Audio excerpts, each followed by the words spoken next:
Okay అవుతున్నా. Okay sir. ఈరోజు మార్చి 8 అంటే అంతర్జాతీయ మహిళా దినం. 1914 నుండి ఈ అంతర్జాతీయ మహిళా దినాన్ని ప్రపంచవ్యాప్తంగా నిర్వహిస్తున్నారు. మన దేశంలో 1975 నుంచి ఈ అంతర్జాతీయ మహిళా దినోత్సవం జరుపుకుంటున్నారు. ఈ దినం లక్ష్యం ఏమంటే మహిళా సాధికారిత సాధించాలి. రాజకీయంగా, ఆర్థికంగా, సామాజికంగా మహిళా సాధికారిత సాధించడం అనేది అంతర్జాతీయ మహిళా దినోత్సవం యొక్క లక్ష్యం. ముదితల్ నేర్వగరాని విద్య కలిగిన ముద్దాలు నేర్పించిన నాడు ఒక చిన్ని మహాకవి. మానవ జాతి మనుగడకే ప్రాణం పోసింది మగువ, త్యాగములో అనురాగములో తరగని పెళ్లిది మగువ అన్నాడు మరో కవీశ్వరుడు. కంట కన్నీరొలికిన సిరి ఇంట నుండనుండదు సుమతి అన్నాడు సుమతి శతకారుడు భజన 300 సంవత్సరాల క్రితం. కాబట్టి మన పెద్దలు సమాజంలో మహిళలకు సముచిత గౌరవం స్థానం ఇస్తూ వచ్చారు. భగవంతుని సృష్టిలో కూడా కొన్నింటిలో మహిళలు ఎక్కువ, కొన్నింటిలో పురుషులు ఎక్కువైనప్పటికీ ఓవరాల్గా స్త్రీ పురుషుల సమానత్వం అనేది భగవంతుని సృష్టి రహస్యం. కానీ క్రమానుగతంగా కాలప్రవాహంలో రాను రాను మహిళల పట్ల వివక్ష కొనసాగుతూ వస్తూ ఉంది.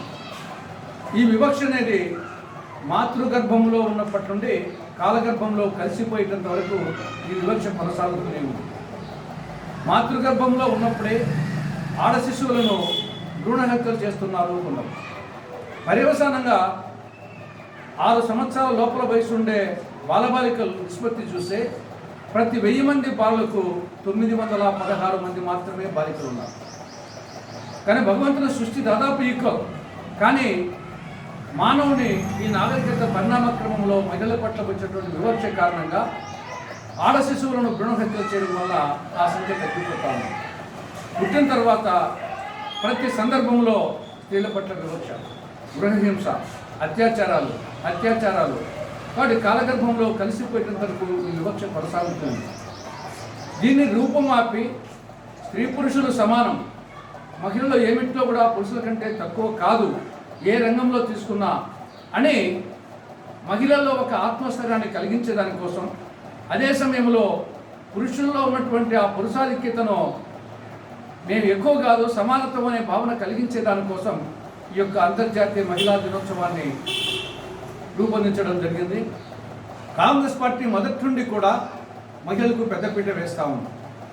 ఒక మహిళ శ్రీమతి ఇందిరాగాంధీ గారు 16 సంవత్సరాలు ఈ సువిశాల భారతదేశానికి ప్రధానమంత్రిగా పరిపాలన సాగించింది. ప్రతిభా పాటిల్ రాష్ట్రపతి చేసింది. మీరా కుమార్ లోక్సభ స్పీకర్ చేసింది. అనేక మంది ఏఐసిసి అధ్యక్షులు అనిబిసెంట్, సరోజిని నాయుడు, ఇందిరాగాంధీ, సోనియా గాంధీ లాంటి వాళ్ళు ఏఐసిసి అధ్యక్షుడిగా పనిచేశారు. 1975లోనే డాక్రాను ప్రారంభించింది ఆనాడు ఇందిరాగాంధీ గారు. 82, 83లో ఐసిడిఎస్ను ప్రారంభించింది శ్రీమతి ఇందిరాగాంధీ గారు.